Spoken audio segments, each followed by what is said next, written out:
They don't want what we know out there.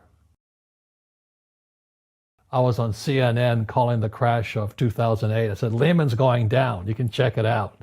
And we had Gene Chatsky, who represents Wall Street, the mutual funds and 401k guys. She goes, so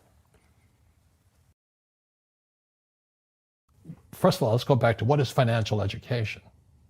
It's not get a job, work hard, save money, and invest in a well-diversified portfolio of stocks, bonds, mutual funds, and ETFs. That's not it. The financial industry is two things: debt and taxes. Debt and taxes. And that's where fake starts. 1971, Nixon took the dollar off the gold standard, and the US dollar became debt. And we still tell kids to go to school, get a job, work hard, save money, and get out of debt. Now, who tells them to do that? That's the most ridiculous thing there is. Why would you save it and why would you work for it if they can print it as faster than you can work for it? And number two is they keep dropping the interest rates on it. And I went to fly for the US Marine Corps in Vietnam. And the military education is different than academic education. We're taught to make mistakes. So every day I'd fly and we had to kill the engine on our aircraft and crash.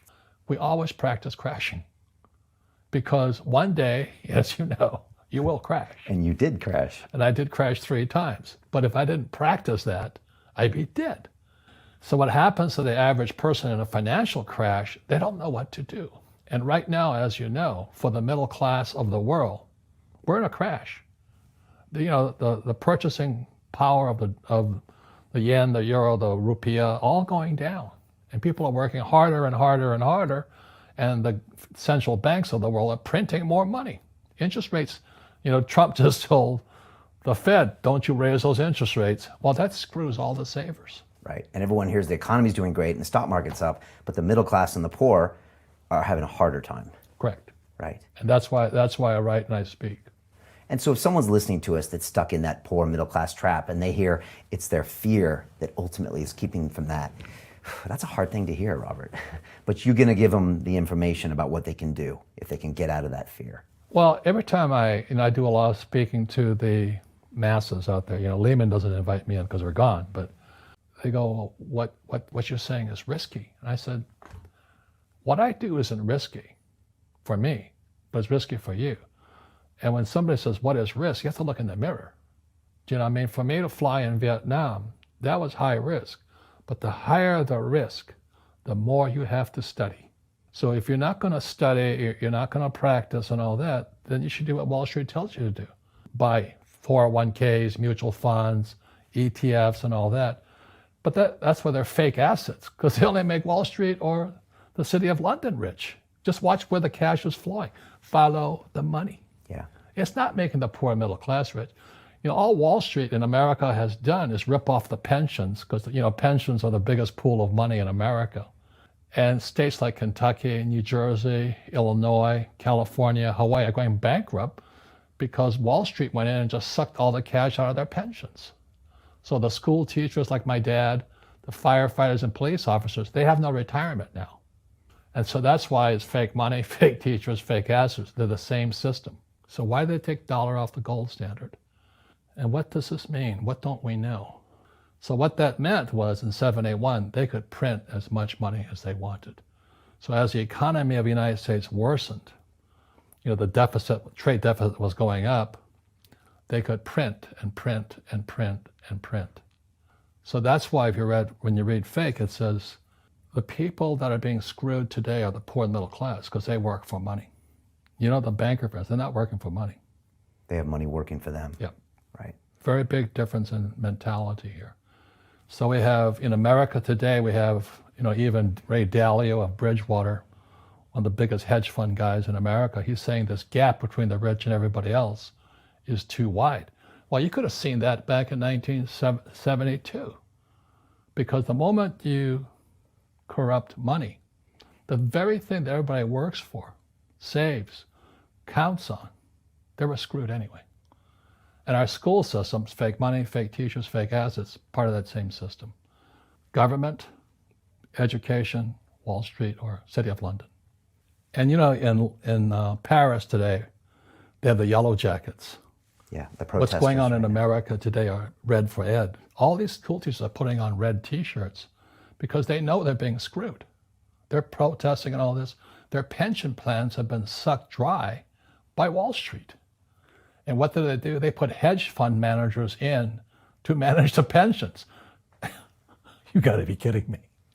You put a hedge fund guy in to manage the biggest pot of money called the school teachers, firefighters, and police officers' pensions? They just sucked all the cash out of it. And the teachers are going, what happened to us? But because they don't know anything, it's red for ed. They're out there protesting in mass all over the United States. But you don't hear about it. They talk about the yellow jackets. They don't talk about red for ed. So this whole thing is coming apart right now. And it goes back to the question I have always asked, why doesn't our school teach us about money? Because Wall Street won't let them.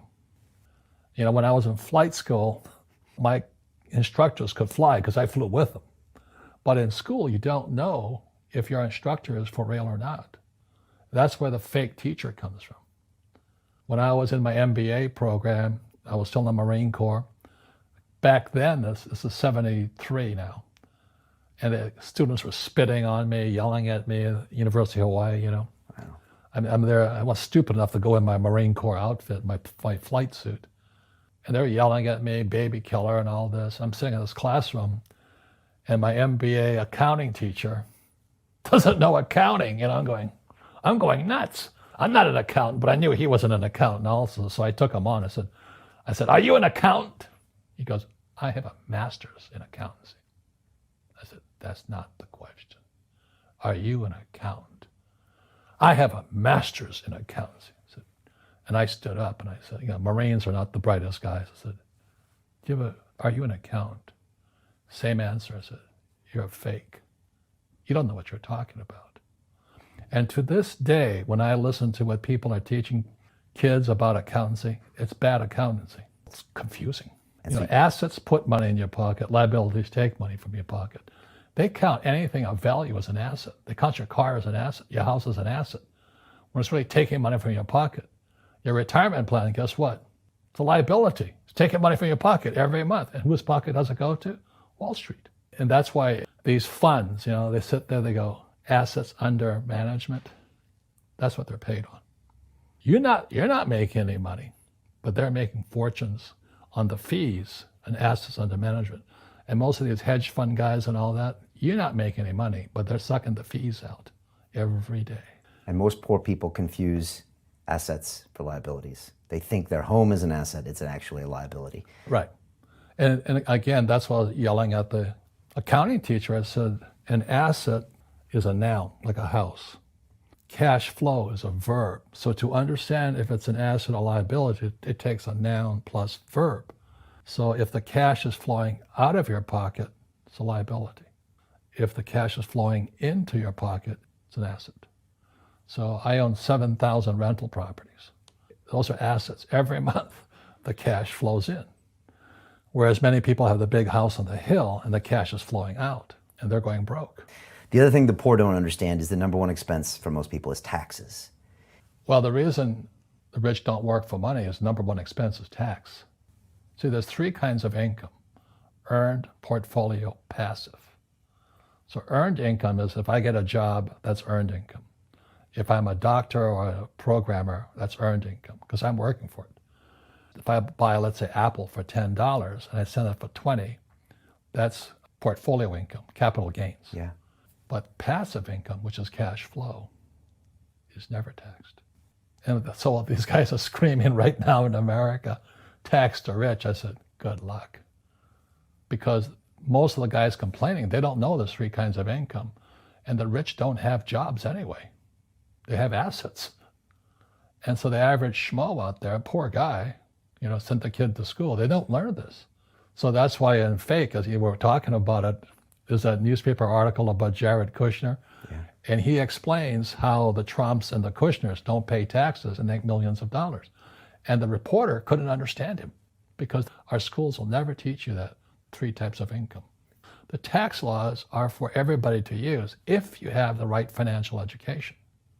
And the reason I'm an advocate of financial education, without that education, you have to pay taxes. You see, very few people will buy what I do, make $1 million and pay zero tax. McDonald's is in the real estate business, so they sell hamburgers, but they buy real estate, so they pay no taxes. You know, this guy Bezos, he's $16 billion. How much tax did they pay on that $16 billion? Zero. When I came back from Vietnam in '73, my poor dad said, get your MBA. And my rich dad laughed. He says, because you're going to turn out to be an employee. Who else hires guys with MBAs? You know what I mean? He was just pragmatic about it. He says, if you really want to be rich, take a class on real estate. And I said, why is that? He says, once you understand real estate is based on debt. And he says, you will learn how to use debt as money, because that's what happened in '71. The US dollar became debt. Right.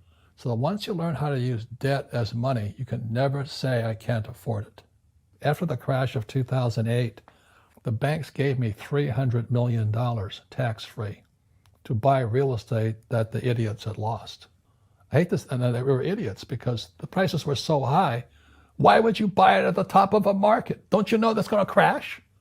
Oh, no. This is, that was the subprime, was the derivatives market, the MBSs and all that stuff, had driven the price of real estate so high, and the rest of us were just waiting. And then when the whole thing came crashing down, all this real estate was now available, and they needed, the Fed and those guys in the Treasury needed guys like us to go in there. So Wall Street gave us hundreds of millions of dollars to mop up all that real estate these guys had lost. Now, it's fair because everybody could do it. When I ask the average guy, why don't you use debt? They can't even get a loan because their scores are so bad. So that's what's going on in the world today. It's fake money, fake teachers, fake asses. The school teachers will never tell you that because they don't know it. My poor dad never knew that. They think the rich are crooks. The rich just play by different laws. So now we have the stock market, this one area of the economy, all-time highs, floating on fake money. Real estate, I don't know how people can afford to live. In New York, I was looking at a condo for $55 million. Real estate in Silicon Valley, you can't afford to live there. And then all these companies started borrowing money, so the economy's good, and unemployment's low and all this. They say there's no inflation, but have you seen the price of food, real estate, and student loans and medical? It's a bubble, So now what's going to happen is the baby boomers, my generation, are going to start to retire. There's no money there. Social Security is broke, pensions are broke, the students are broke. They're screwing everybody with debt. This is called, not economics, this is called bubblenomics. But they'll never teach you this in school. And why do they keep printing money? Because they want to save something. Because it's an addiction. This is like heroin. The moment you take that one hit, they say, okay, I'll quit next week. And the economy gets worse, so they go, Trump gave us a tax cut in America. This thing gets bigger and bigger and bigger. So what happened in 2008, they stopped it by printing money. So they call it the Great Recession. But they didn't really fix anything. Derivatives went from 700 trillion to 1.2 trillion today, twice as much. And that is net. Doesn't tell the whole story. So when the recession hit, the PhD standard came in. That was Bernanke, and then Yellen. The PhD said, they have PhDs. Well, it's no different than long-term capital, LTCM. They had Nobel Prize winners, people like my poor dad, academics, This is what's going on in the world economy today. So the baby boomers are going to retire now. Student loans are bust. So do you have to be an economist to say what's going to happen? We're fighting a 12-year war now. Entitlements are going through the roof. National debt to GDP is 109 in America, 109%. 90% is too late. We have to keep printing now. So this is called bubblenomics, and this is what's going to happen. Scary stuff. It's happened throughout history.